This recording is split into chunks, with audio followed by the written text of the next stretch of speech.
எப்பயுமே டெய்லி குளிக்கும்போது ஹார்ஷாக சோப் போடக்கூடாது. போட போட அங்கே என்ன ஆகுனா பூஞ்சை காளான் தொற்று வர்றதுக்கான வாய்ப்புகள் இருக்குது. க்ளீனே பண்ணாமல் இருந்தால் என்ன ஆகும்?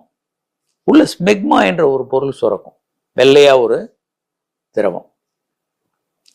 இந்த திரவம் ட்ரை ஆயிட்டு மாவு மாதிரி அங்கே வந்துடும். ஒரு சிலருக்கு முன்தோல் ரொம்ப டைட்டாக மூடியே இருக்கும், அவங்களால எப்பயும் பின் தள்ள முடியாது. இந்த ஸ்மெக்மா கட்டியாக ஆகி உள்ள ஒரு கட்டியே நிறைய பேருக்கு எடுத்திருக்கும்.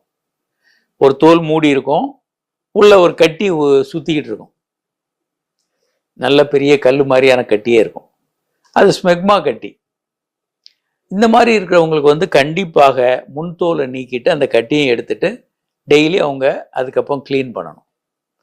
இப்படி இருக்கிறதுனால என்ன பிரச்சனை வரலாம் அப்படின்னா, அரிதாக ஆணுறுப்புல வரக்கூடிய கேன்சர் மாதிரியான நோய் வர வாய்ப்பு இருக்கு. எல்லாருக்கும் வருமானா? எல்லாருக்கும் வர்றதில்லை, ஆனால் அந்த வாய்ப்பு இருக்கு.